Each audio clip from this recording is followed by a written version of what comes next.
Bonsoir à toutes et à tous.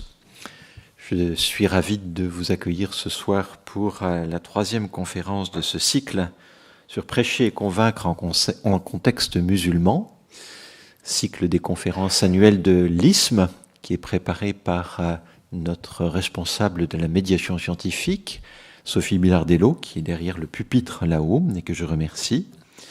Nous accueillons ce soir Élise Voguet, qui après Mohamed Ali Amir Moedzi et Pascal Burési va intervenir sur un sujet qui concerne la période médiévale, la propagande d'El Marili contre la communauté juive du Touat au XVe siècle. Élise Voguet est historienne arabisante.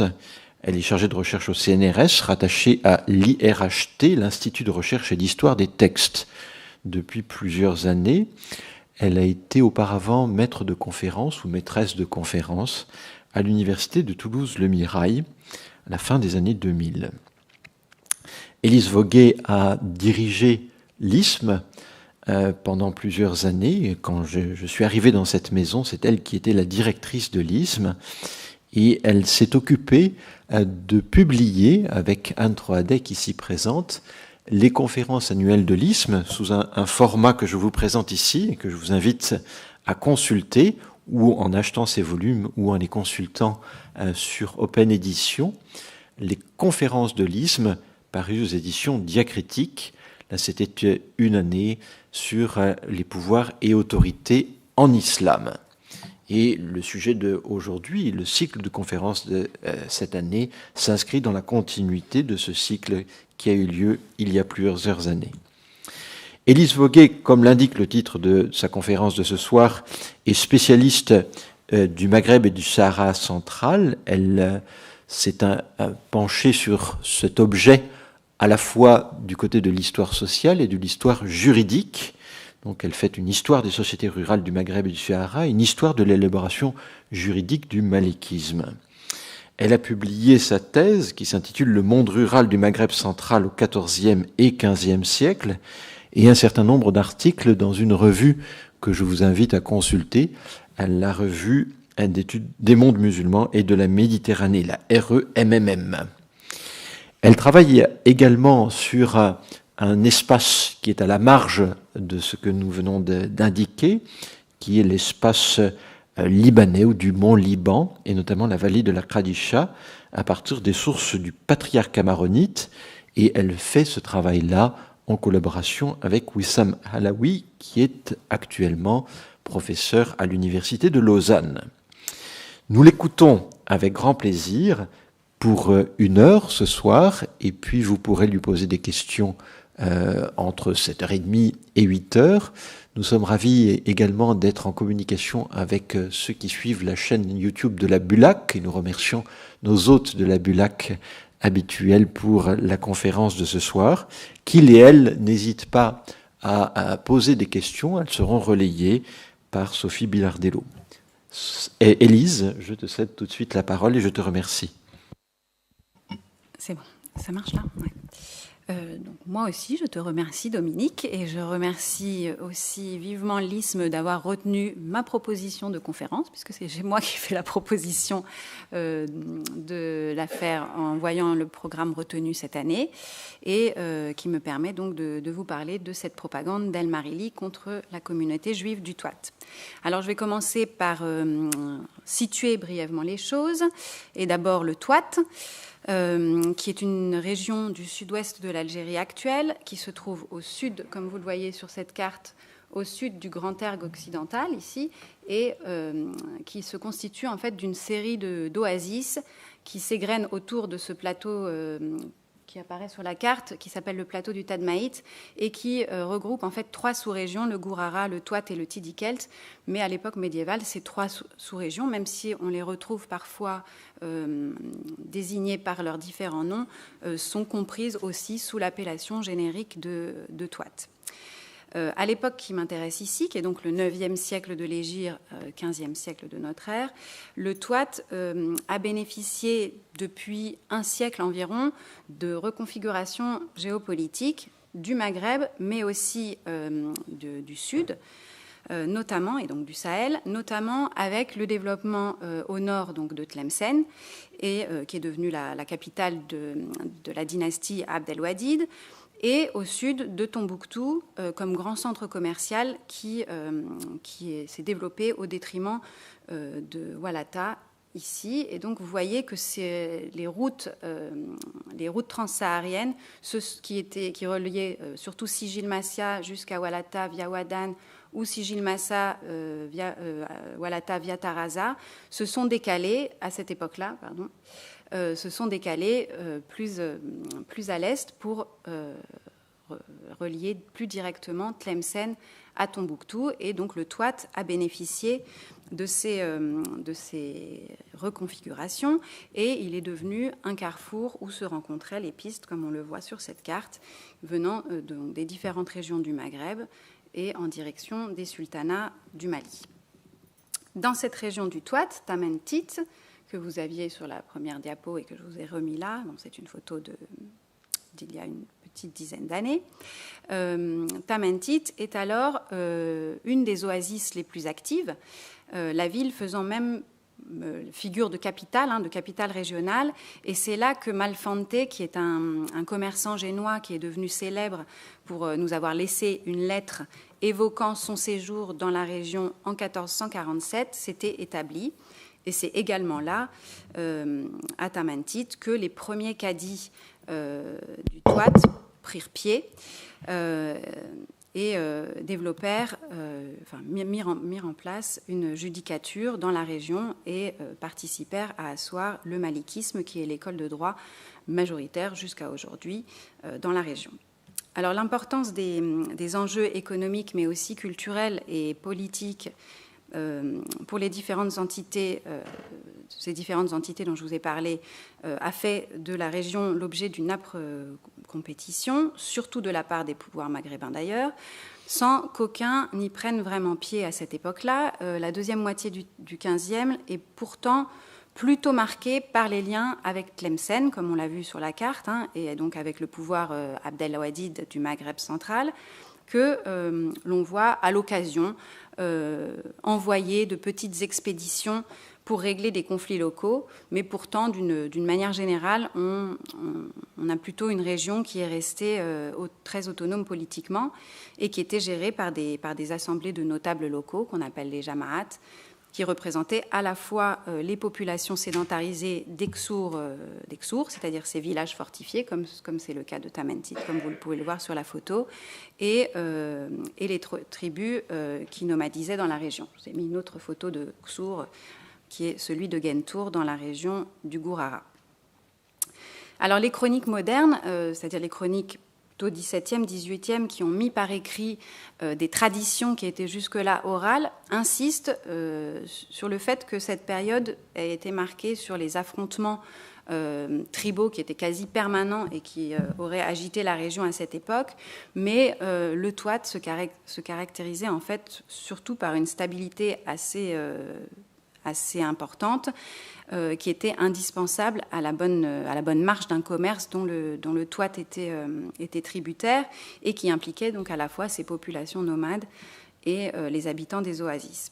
Et on voit à cette époque plusieurs savants des villes du Nord, donc notamment de Tlemcen, mais aussi d'autres villes, venir s'installer au Touat, qui donc bénéficie de toutes ces reconfigurations. Et c'est notamment le cas donc d'El Marili, dont il va être question ici. Alors, si j'ai proposé cette communication dans le cadre du cycle Prêcher et convaincre des conférences publiques de l'isthme, c'est que El Marili est surtout connu aujourd'hui pour la virulente propagande qu'il a menée contre les communautés juives du Sahara et plus précisément contre la communauté juive de Tamentit, propagande qui fut en quelque sorte victorieuse, si l'on peut dire, puisqu'elle est à l'origine de l'élimination de cette communauté juive de Tamentit. Alors, ce personnage est né en 1425, 828 de l'Hégire, mort en 909-1505. Il serait originaire d'une ville qui s'appelle Marila, d'où son nom, El Marili, qui se situe en gros entre Tlemcen et Alger. Mais c'est à Tlemcen qu'il aurait grandi. Mais pourtant, ce n'est pas à Tlemcen qu'il a été visiblement formé, donc pas dans cette capitale, Abdelwadid, qui pourtant à l'époque était un grand centre juridique de l'époque. Ce n'est pas donc à Tlemcen qu'il aurait été formé, parce que c'est en tout cas ce que nous indiquent ses biographes, qui ne citent parmi les savants dont il a suivi l'enseignement que les deux personnages dont je vous ai mis le nom à l'écran, le grand savant Abdelrahman Al-Sa'labi à Alger, qui officiait à Alger, donc il aurait étudié d'abord sous sa direction à Alger, et ensuite auprès de Yahya ben Yidir, qui lui avait été formé à Tlemcen, mais qui s'était ensuite installé au Touat, vraisemblablement vers 1441, où il a exercé la fonction de grand cadi. Et donc, visiblement, et c'est aussi ce que rapportent les chroniques locales, El-Marili aurait fait un premier séjour au Touat au moment de sa formation, avant de revenir s'y établir, lui aussi, mais après la mort de son maître. Il serait donc arrivé, lui, à Tamentit en 884, en 1479. Donc il avait à peu près à ce moment-là une cinquantaine d'années. Et à partir de ce moment-là, il va se distinguer par cette activité de virulent prédicateur. Alors on a plusieurs traces de la controverse qu'il initia au sujet de la présence et de la situation des communautés juives dans les oasis sahariennes, ainsi que donc l'élimination de cette communauté de Tamentit à l'issue, comme on va le voir, de cette propagande. Alors la première, je vous cite rapidement ces sources. La première nous est donnée par El-Marili lui-même, qui a rédigé plusieurs textes, dont un traité dont vous avez le titre à l'écran, les Ahkam Ahl al-Dhimma, les jugements concernant les dhimmi. Donc les dhimmi, je pense que vous savez de quoi il s'agit, mais je rappelle brièvement que la zimma, c'est le pacte de soumission auquel sont assujettis en terre d'islam les non-musulmans, mais plus spécifiquement les gens du livre, donc juifs et chrétiens, qui payent donc une capitation, la jizya, et qui bénéficient de la protection de la communauté musulmane et qui sont donc appelés les zimmi.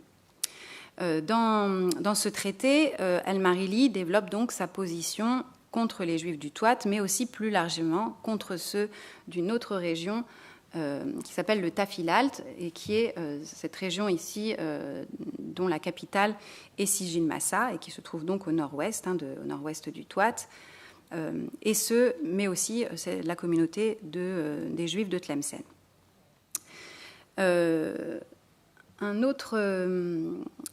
Une autre source importante sur cette propagande nous est fournie par la célèbre compilation d'Alwan Charisi, qui est une compilation de fatwas malikites de la fin du XVe, donc contemporaine des événements, et qui s'intitule Le Miryar, qui est très, très connu, et qui est composé de nombreux volumes, mais qui rassemble dans ces volumes tout un dossier constitué des différentes prises de position des juristes de l'époque.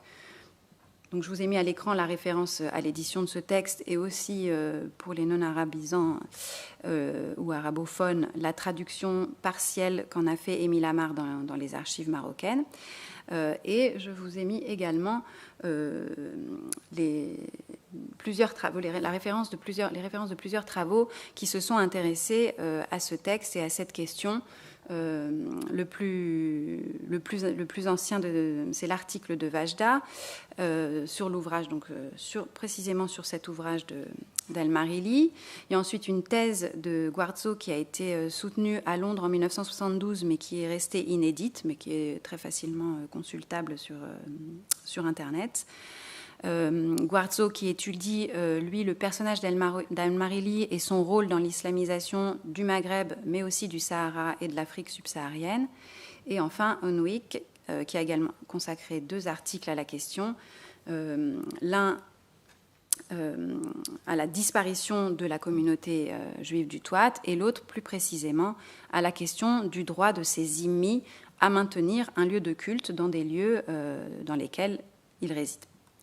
Et dans ce second article, il revient sur la polémique qui eut lieu à ce sujet entre des grands juristes maghrébins de Tlemcen, mais aussi de Fès et de Tunis, polémique sur laquelle je vais revenir car elle fait ressortir le rôle de propagandiste d'El-Marili.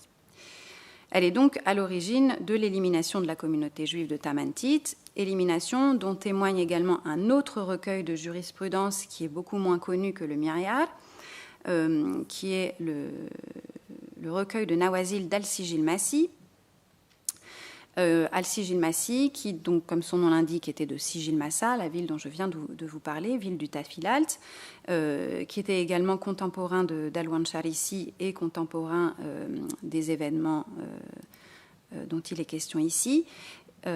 Et alors, ce qui était étonnant, enfin, ce qui pourrait être étonnant, c'est que son avis, alors que beaucoup de juristes sont cités dans le Myriad, son avis n'a pas été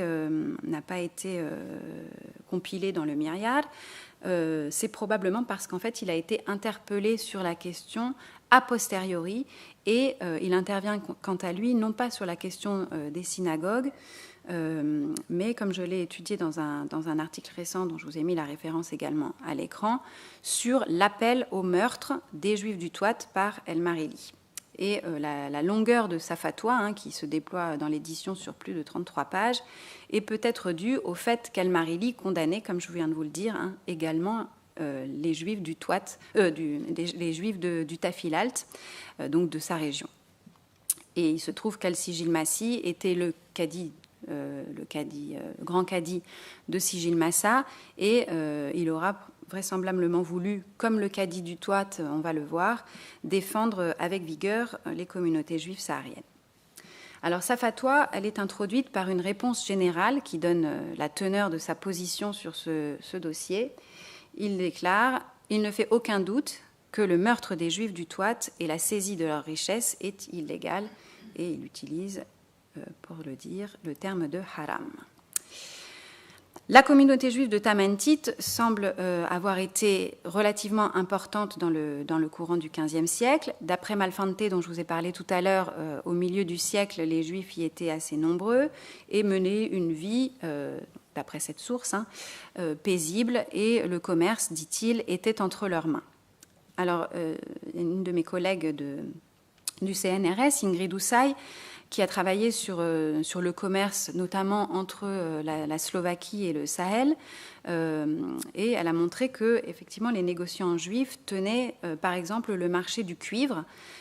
Donc, je vous ai remis, j'ai mis la référence à son article, mais aussi la carte, pour montrer que donc ils achetaient à Majorque, qui n'est pas représenté sur la carte, mais qui est bien sûr de l'autre côté de la Méditerranée, des quantités importantes de ce métal, et qu'ils pouvaient ensuite profiter de sociétés d'affaires familiales qui étaient réparties entre les deux rives de la Méditerranée et qui leur permettaient d'être présents aux différentes étapes d'acheminement des marchandises.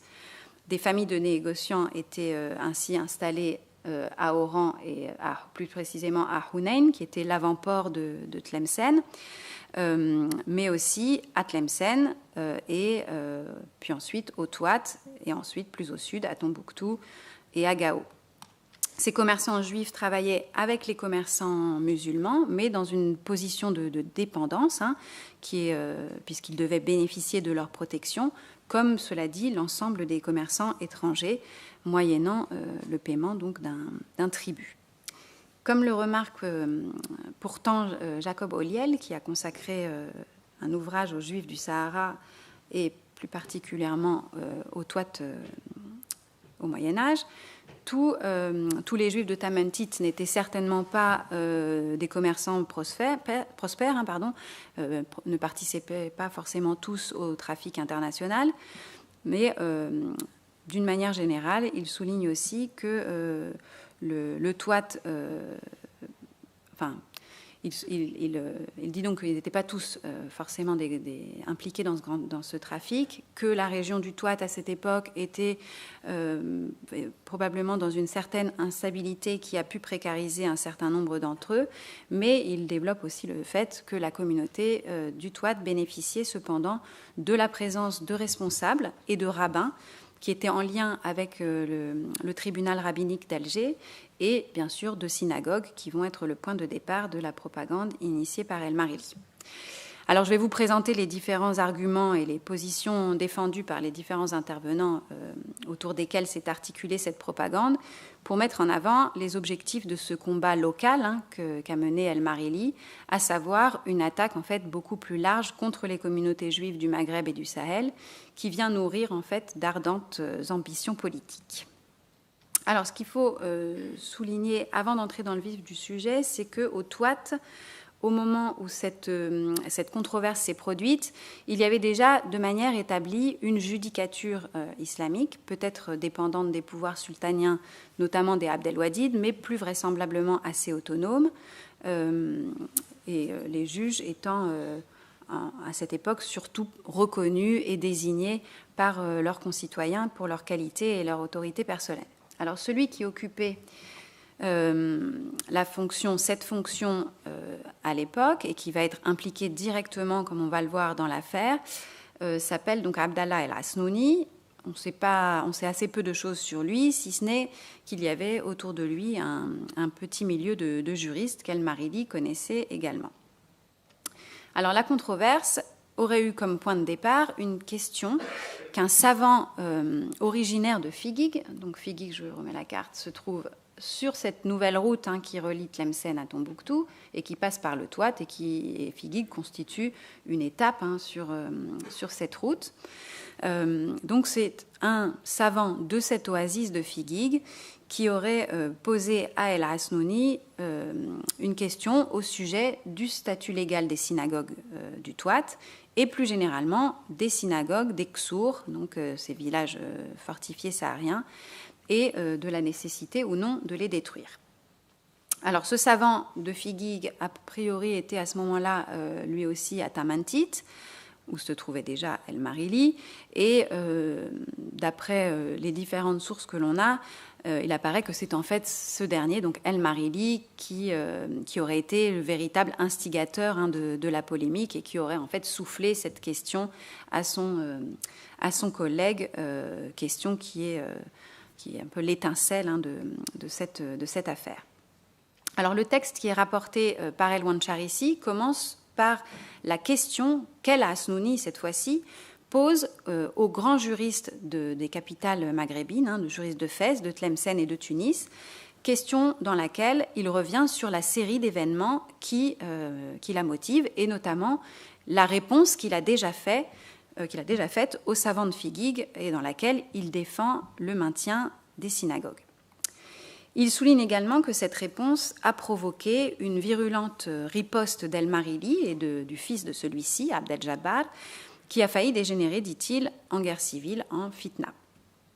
Et c'est cette situation tendue qui le pousse en fait à chercher des appuis. Et c'est autour de cette opposition entre El-Marili et lui que va se construire l'argumentation en fait des deux camps. Alors dans le Miryard, je vous ai fait un petit tableau récapitulatif et puis où les noms des différents intervenants apparaissent. Dans le Miryard, l'exposition de la question d'El-Hasnouni est d'abord suivie de la réponse d'Ibn Zakri, dont vous avez le nom donc, dans la colonne contre la destruction des synagogues, donc se prononce lui aussi fermement contre cette destruction, et il est suivi, donc Ibn Zakri qui était moufti officiel de Tlemcen, et il est suivi dans cette opinion par El-Mawassi, qui est un moufti de Fès, mais surtout par le grand cadi de Tunis, El-Rassa, et le grand cadi de Tlemcen, Ibn Abil Barakat. Vient ensuite une longue réponse d'Al-Tanassi, donc on passe à la deuxième colonne, ceux qui soutiennent la destruction des synagogues. Al-Tanassi, qui est surtout connu pour être le grand historien de la dynastie Abd el-Wahid, qui est donc en faveur de cette destruction, et sa réponse est suivie et approuvée, soutenue par un autre grand personnage qui s'appelle Al-Sanoussi et qui était un grand théologien de Tlemcen de cette époque. Alors le premier argument qui est étudié au sujet de ces synagogues repose sur la question du statut des villes ou villages dans lesquels se trouvent ces synagogues et aborde la question du droit de propriété des Juifs sur les terrains sur lesquels sont construits leurs lieux de culte. C'est donc le premier point que je vais voir. Dans son argumentation, El Hasnouni commence par remonter le temps, remonter au moment de la conquête arabe du Sahara et aux conditions dans lesquelles s'est faite cette conquête. Puisque c'est en effet en fonction de ces circonstances que sont normalement établis les statuts des villes. 3 cas sont possibles, que je vous ai mis à l'écran. Soit elles ont été conquises par la force, soit elles ont été par la force et les résidents ont été soumis par la force, soit elles ont été conquises en vertu d'un traité, soit enfin elles n'existaient pas ces villes n'existaient pas au moment de la conquête du territoire, et donc elles ont été fondées a posteriori par des musulmans. Alors, El Hasnouni conclut au départ que les villes du Touat ont été fondées par les musulmans, mais les juristes qui vont prendre son parti, et finalement on ne comprend pas vraiment pourquoi au départ il part sur cette voie, mais en tout cas les juristes qui vont prendre son parti s'orientent plutôt vers l'idée qu'elles ont été conquises en vertu d'un traité, et c'est d'ailleurs l'idée qui par la suite a été reprise par la tradition orale, qui rapporte que l'installation des Juifs était antérieure à la conquête, notamment à Tamentit, où, selon cette tradition, il serait arrivé l'année de l'éléphant, donc on islamise cette histoire, l'année de l'éléphant, c'est-à-dire l'année de la naissance du prophète. Quoi qu'il en soit, il faut d'emblée souligner que dans un cas comme dans l'autre, donc dans le cas quelle que soit l'idée qui est défendue de la fondation ou de la conquête, il s'agit d'un présupposé, c'est-à-dire qu'en fait personne, et c'est le cas pour l'ensemble des terres du Maghreb, personne ne sait vraiment de façon assurée, et c'est toujours le cas, quel est le statut de départ de ces terres qui ont été conquises au Maghreb et puis également au Sahara. Donc il s'agit en fait d'une dispute théorique qui repose sur des fondements, mais des fondements qui ne sont pas assurés. Alors les partisans du maintien des synagogues optent donc majoritairement pour l'idée de cités conquises en vertu d'un traité. Ibn Zakri, je vous remets juste cette diapo pour que vous ayez son nom à l'écran, compare la situation du Touat à celle de Jérusalem, qui, dit-il, a été prise par les compagnons du prophète sans combat, c'est-à-dire qu'il y a eu un traité, et dont les habitants ont eu le droit de construire de nouveaux établissements pour leur culte. Et je le cite, comment alors parler de démolir ceux déjà existants avant la conquête? C'est la question qu'il pose. El-Marili, donc l'autre côté, El-Marili et les partisans de la destruction vont, eux, partir d'un autre présupposé, celui que les villes du Touat ont été fondées par les musulmans. Et dans sa longue réponse en faveur de la destruction des synagogues, El-Tanassi commence ainsi par évoquer plusieurs hadiths prophétiques et aussi des traditions émanant des compagnons du prophète de l'islam, selon lesquelles aucune synagogue ne peut être fondée dans l'islam et donc ne peut être fondée dans des villes fondées par les musulmans. Alors Guarzo, dont je vous ai parlé tout à l'heure, a montré que ces textes ne figurent pas tels que dans les recueils traditionnels et surtout qu'ils sont sujets à interprétation. Mais en fait, je ne m'attarde pas vraiment sur ce point parce que ce qui m'intéresse ici, c'est plus la méthode de l'argumentation que sont bien fondées. En fait, je ne cherche pas vraiment à savoir qui, au regard de l'islam, aurait raison ou tort, mais en fait à mettre en évidence quels sont les procédés rhétoriques qui sont utilisés par les différentes parties et sur lesquels s'appuie la propagande d'El-Marili. Pour lui, donc, les villes du Touat ont été fondées par des musulmans. Les synagogues qui s'y trouvent sont donc illégales et il faut les détruire. Et pour ses détracteurs, les villes du Touat existaient avant la conquête. S'il est défendu d'y construire de nouvelles synagogues, en revanche, il n'est pas autorisé de démolir celles qui existaient déjà. Le débat glisse ensuite vers une autre question, celle de la propriété du sol. À propos du Touat, Ibn Zakri,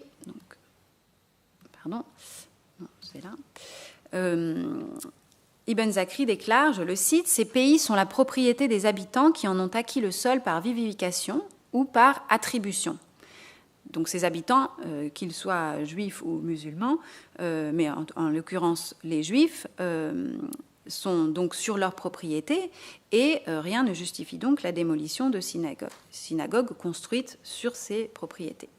Pour Al-Marili et ses partisans, en revanche, les zimmis n'ont aucun droit de propriété. Ils n'ont qu'un droit d'usufruit, droit qui ne leur permet pas de faire ce qu'ils veulent sur les terrains dont ils disposent.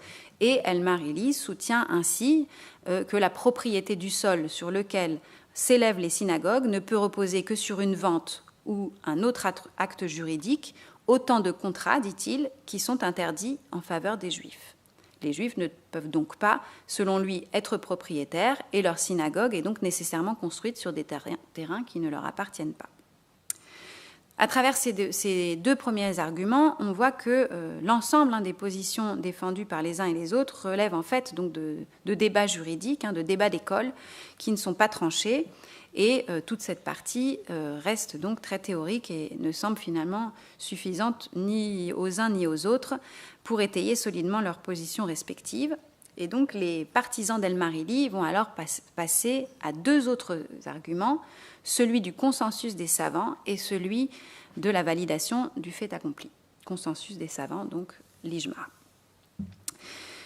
Alors, El-Hasnouni met en avant que de nombreux jurisconsultes qui ont résidé dans ces villes sahariennes depuis leur fondation ne se sont jamais élevés contre la présence de synagogues et que, en quelque sorte, qui ne dit rien consent. Et il évoque en fait une sorte d'acquiescement passif autour d'un état de fait.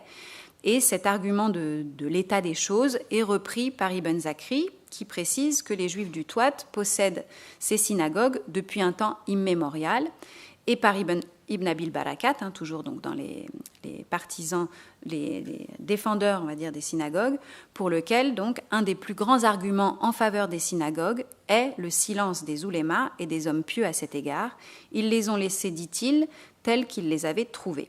Et, un peu plus loin, le silence des contemporains d'un fait constitue déjà une preuve suffisante en faveur de sa validité, à plus forte raison quand il s'est écoulé des temps dont on ne saurait trouver le point de départ. Bon, là, on est dans toute une série d'arguments qui restent des arguments juridiques que l'on retrouve dans plusieurs... qu'on retrouve fréquemment dans ces textes, mais qui sont mobilisés ici. Et il souligne que l'accord des docteurs sur une question fait loi.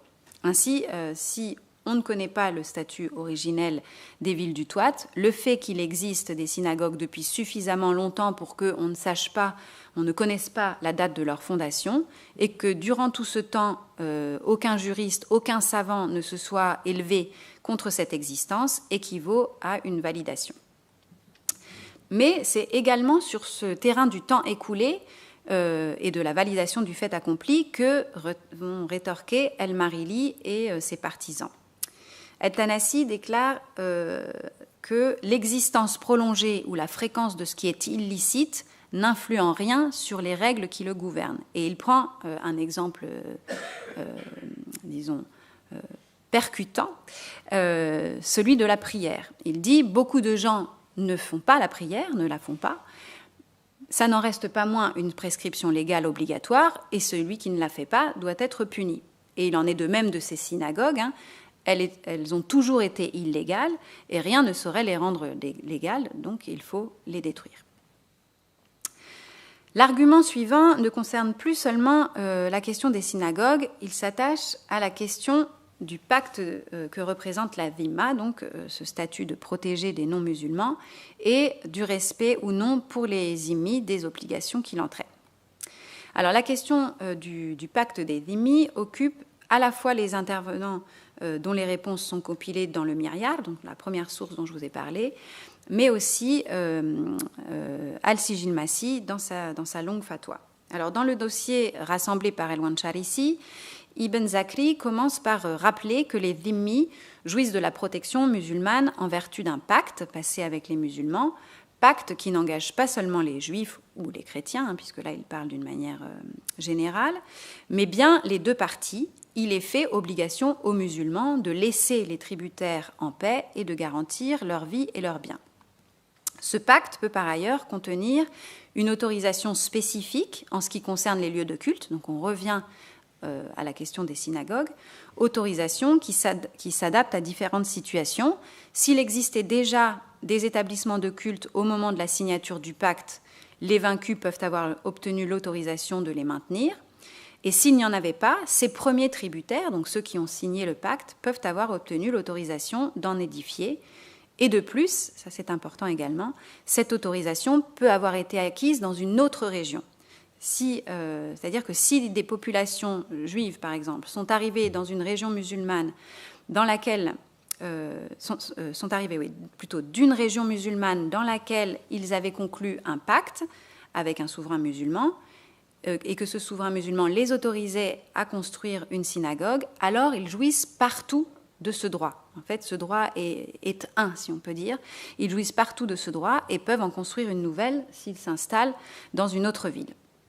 La position d'Ibn Zakri, elle est ensuite contextualisée et ramenée au cas particulier du Touat.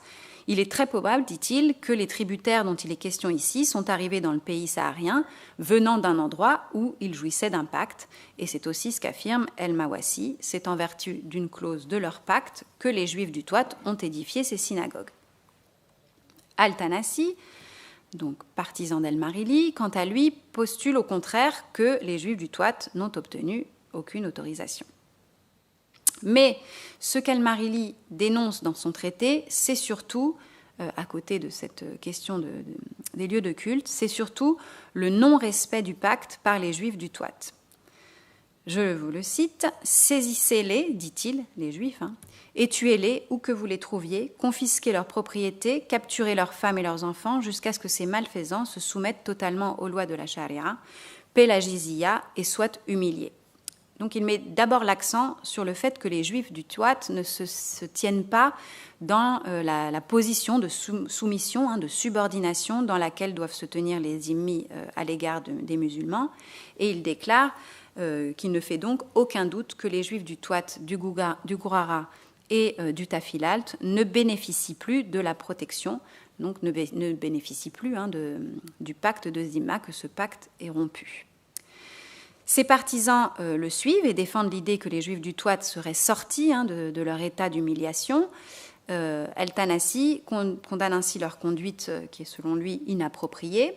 Les Juifs du Touat, dit-il, quand ils partent actuellement en voyage, montent à cheval en selle de prix, revêtent de beaux costumes, se parent comme les musulmans en mettant des bottes, des éperons, se coiffent du turban, autant de choses qui constituent un péché odieux et une action détestable. Leurs adversaires soutiennent au contraire que les Juifs du Touat sont plongés dans une extrême humiliation et un très grand abaissement. C'est en tout cas ce que défend El-Asnouni, le cadi de Tamantit, qui précise qu'ils habitent dans un quartier spécial et que leur synagogue est au milieu de leur maison et donc n'est attenante à aucune maison de musulmans. Et il présente les Juifs de Tamantit plutôt comme victimes de l'injustice et plutôt affaiblis. Al-Sijil Masih va plus loin en examinant les relations du quotidien qui existent entre musulmans et juifs dans ces oasis sahariennes. Ils travaillent ensemble, ils entretiennent des relations de voisinage, voire d'amitié. Et ces habitants d'Exour, quelle que soit leur religion, partagent ainsi les principaux événements, on va dire, de leur existence. Ils questionnent par exemple la participation des musulmans à des cérémonies organisées par des juifs, les mariages, les circoncisions. Est-ce qu'ils ont le droit d'y assister? Est-ce qu'ils sont autorisés à présenter leurs condoléances?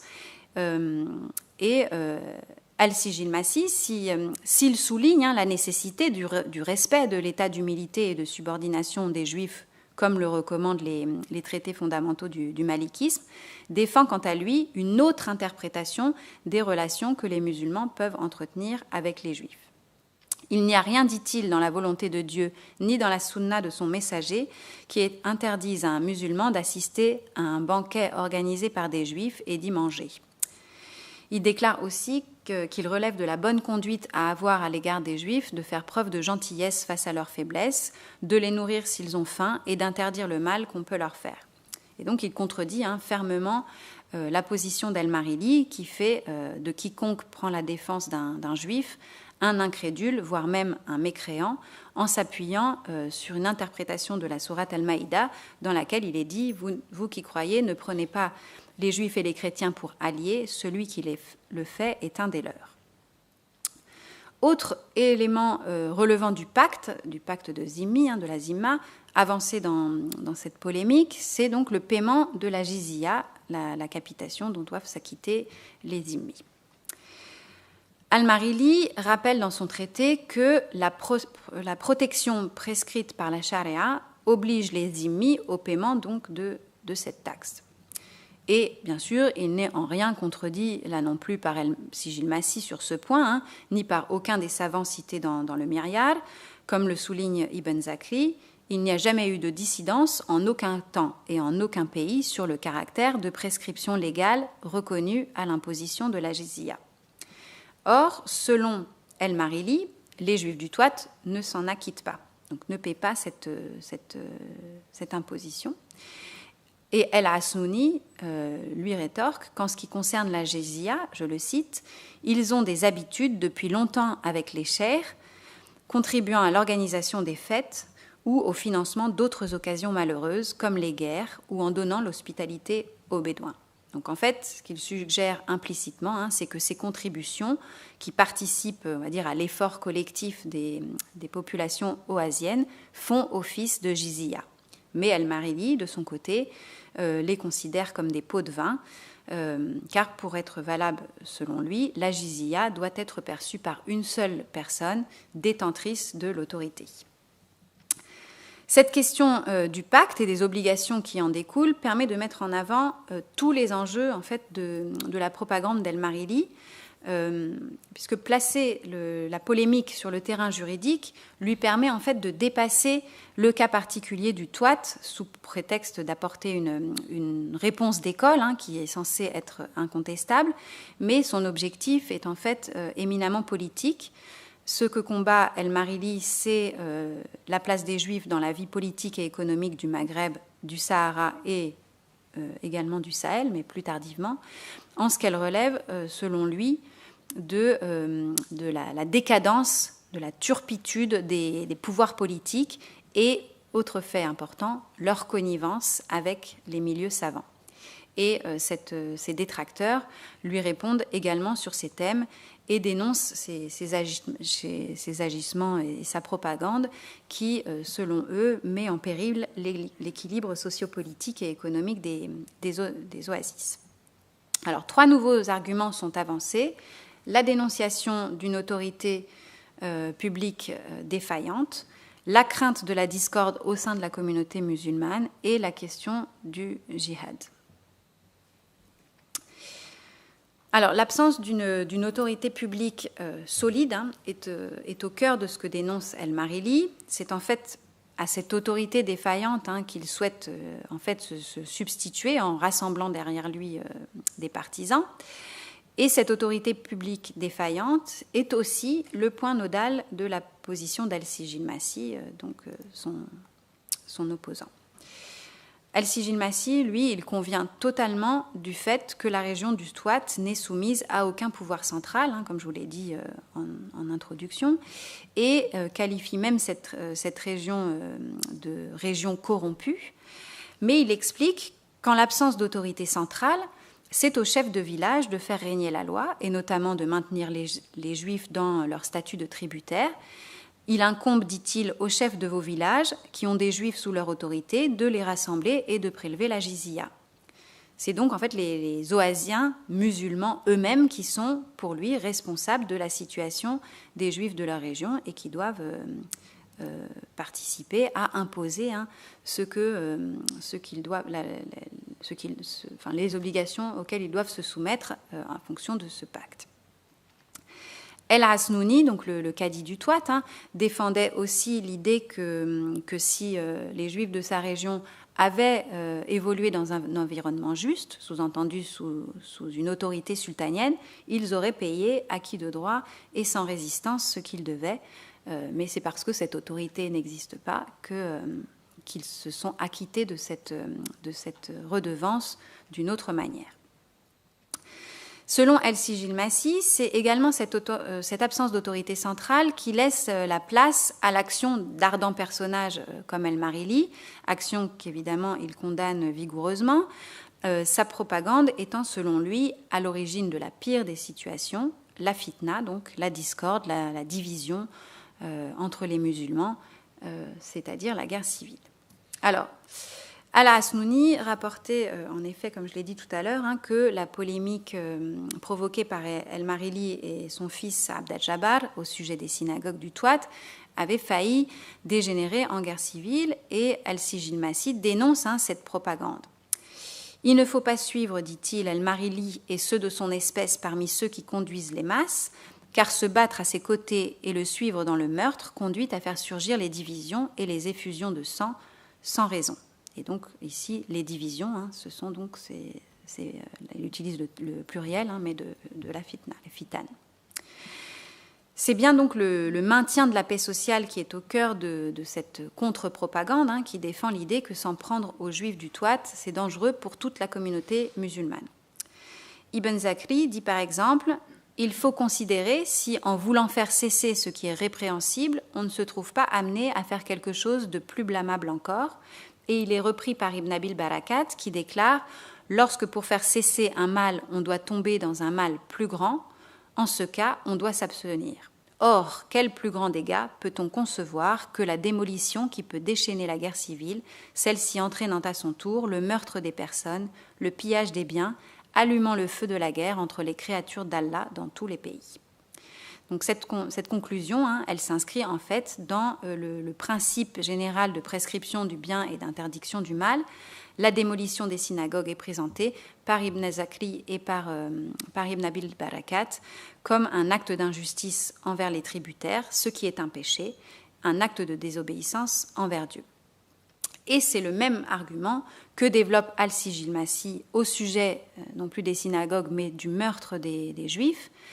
Al-Marili appartient selon lui à cette catégorie d'individus qui sont uniquement portés par leurs intérêts propres et qui, en provoquant le soulèvement des masses, fait surgir la discorde. Inciter à la fitna, dit-il, conduit à la corruption, pas à ordonner le bien et interdire le mal, et il accuse ainsi le propagandiste El-Marili d'impiété. Cet argument de l'impiété, c'est également celui que développent El-Marili et ses partisans contre leurs adversaires qui sont donc pour eux promis au feu de l'enfer pour avoir fait triompher la religion de l'infidélité. El-Talnassi taxe les juristes qui mettent un obstacle à la démolition des synagogues de pécheurs ou même d'infidèles, et El-Marili accuse aussi ses détracteurs d'avoir, je le cite, élevé la religion de l'incrédulité et les désigne comme ouléma du vice. Il dénonce par ailleurs leur collusion avec les pouvoirs politiques, eux aussi corrompus, et c'est cette connivence qui explique en fait la ferveur d'El-Marili et la violence de sa propagande. Pour lui, comme pour El-Tanassi, la destruction, la démolition des synagogues relève en effet du djihad. Tout musulman qui en a le pouvoir, dit-il, doit s'employer dans toute la mesure de son possible à démolir la synagogue de Tamantit. Il doit y dépenser tous les efforts qu'il peut fournir, car c'est un acte de la plus méritoire des guerres saintes. Et ce djihad doit également être mené contre ceux qui s'opposent à lui, ses détracteurs. Mener la guerre sainte contre eux et leurs partisans, dit-il, est le meilleur des djihads. La virulence de ces derniers arguments est d'un côté comme de l'autre. Se traiter se faire accuser d'impiété, c'est se faire sortir de la communauté musulmane. Donc cette virulence, elle est à la mesure des enjeux politiques de cette propagande. Pour les défenseurs de la communauté juive du Touat, il s'agit surtout de maintenir une situation notamment économique favorable à la communauté musulmane, même si celle-ci repose en grande partie sur l'investissement et la participation des communautés juives de la région. Et pour les autres, il s'agit de souligner la concurrence que représentent ces communautés pour la Oumma, économiquement, mais aussi politiquement. Et on perçoit alors beaucoup plus clairement que sous couvert d'arguments juridiques, il s'agissait bien en fait d'une controverse idéologico-politique. Alors si on observe le profil des différents intervenants, on constate que les partisans d'Al-Marili, comme Al-Marili lui-même, n'occupent aucune fonction officielle. Al-Marili relève donc plutôt du prédicateur. Al-Tanassi est avant tout, je vous l'ai dit, un historien, l'historien de la dynastie Abd al-Wadid, et Al-Sanoussi, un théologien et par ailleurs un grand mystique, contrairement aux défenseurs des Juifs des oasis sahariennes qui sont partie intégrante du système, et ces positions des uns et des autres me paraissent aussi éclairer leur prise de position. Donc de l'autre côté, El Hasnouni est bien sûr, je vous l'ai dit, le cadi du Touat, Ibn Zakri, le moufti officiel de Tlemcen,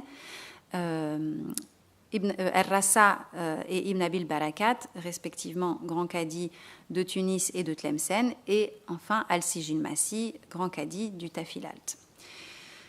Or, le contexte politique général du Maghreb à la fin du XVe siècle, c'est celui quand même d'une grande tension et d'une faiblesse des pouvoirs sultaniens, notamment par rapport face à la Reconquista, à l'arrivée donc des Juifs de la péninsule en Afrique du Nord et à l'occupation également des villes côtières par les chrétiens. Et ce contexte de crise donc explique à la fois l'émergence de discours hostiles aux minorités religieuses et précisément à la minorité juive, et la nécessité pour les pouvoirs publics de dénoncer des discours qui menacent la paix sociale et qui vont à l'encontre de leurs intérêts économiques et politiques. Alors, en guise de conclusion, il faut souligner que le meurtre des Juifs du Touat et la dispersion de la communauté de Tamentit n'a pas été le dernier fait d'armes d'Al-Marili, si je puis dire. Sa propagande s'est inscrite dans une volonté plus large de rassembler derrière lui de nombreux partisans, comme on l'a vu, pour prendre lui-même le pouvoir, ou tout au moins pour s'en approcher. C'est en tout cas cette lecture des événements que fait El-Sijil Massi lorsqu'il dit qu'Al-Marili s'est érigé en autorité écoutée au Touat. Les gens du Touat, dit-il, se sont rassemblés comme un seul homme derrière lui et l'ont déclaré imam. Mais ses opposants, s'ils ne sont pas parvenus à empêcher le massacre des Juifs de Tamentit, n'ont pourtant pas perdu leur autorité sur la région. Le cadi, El Hasnouni, donc, est resté cadi, et c'est même son neveu qui lui a succédé à cette fonction. Ils ont donc gardé la judicature et l'autorité religieuse dans cette famille. Et El-Marili a quitté la région peu après ces événements. Alors, au Touat, son autorité en tant que savant ne s'est pas du tout perpétuée. S'il reste connu jusqu'à aujourd'hui, d'abord, bien sûr, pour son hostilité envers les Juifs. Au Touat, c'est quelque chose qui reste présent. Il est surtout vénéré comme un saint, le saint régional, dont on conserve, alors je vous ai mis plusieurs petites photos, dont on conserve la chéchia, dont on visite encore la maison, donc ce sont prétendument les clés de sa maison, et dont on vénère le tombeau un petit peu en dessous de Zawiyat Kunta, qui se trouve au sud du Touat, au sud d'Adrar, qui est la capitale régionale. On sait qu'après son séjour au Touat, il se rendit d'abord à Fès, où il essaya sans succès de diffuser à nouveau ses idées contre les Juifs, mais peut-être aussi d'accéder au pouvoir. C'est en tout cas ce que rapporte un chroniqueur du siècle suivant, qui s'appelle Ibn Askar, qui fait état de sa rencontre avec le sultan Ouattacide, qui avait été averti en amont des desseins du prédicateur, et qui lui aurait retorqué « Tu n'as en vue que le palais, mais tu n'es pas qualifié pour ça ».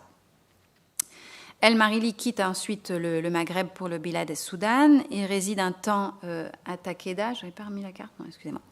À Takeda, donc au sud, pas très loin de Tombouctou, à Takeda. Ensuite, à Kano, dans l'actuel Nigeria, où il reste plusieurs années dans l'entourage du sultan. Donc, à chaque fois, il essaye de se mettre dans l'entourage des gouvernants. et il rédige un ouvrage de conseil de bon gouvernement au sultan de Kano. Ensuite, il s'établit à Gao, qui était à ce moment-là la capitale des Songhai, où il conseille également l'Askia Muhammad, et rédige là encore un traité. Et c'est durant son séjour auprès de ce souverain qu'il apprend la mort de son fils qui était resté au Touat et qui aurait été tué par des Juifs. À ce moment-là, il aurait alors demandé à l'Askia Mohammed d'arrêter tous les résidents du Touat qui résidaient dans son sultanat.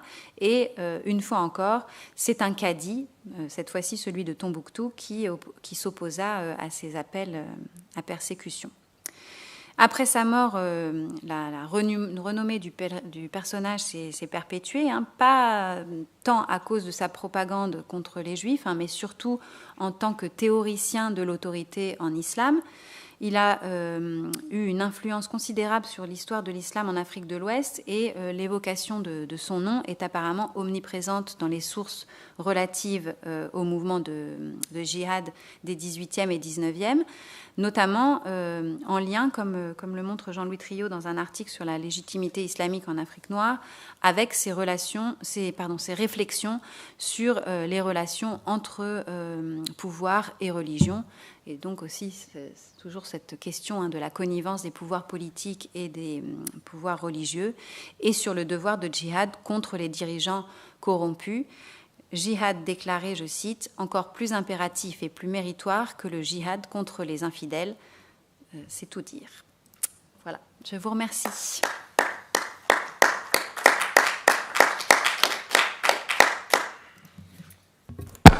Merci beaucoup, Élise, pour cette présentation extrêmement claire, passionnante, parce qu'elle nous permet de mettre en évidence des sources où les acteurs religieux de même statut, ou justement pas forcément de même statut, s'affrontent à coups d'arguments juridiques dans un contexte très particulier que tu as parfaitement décrit.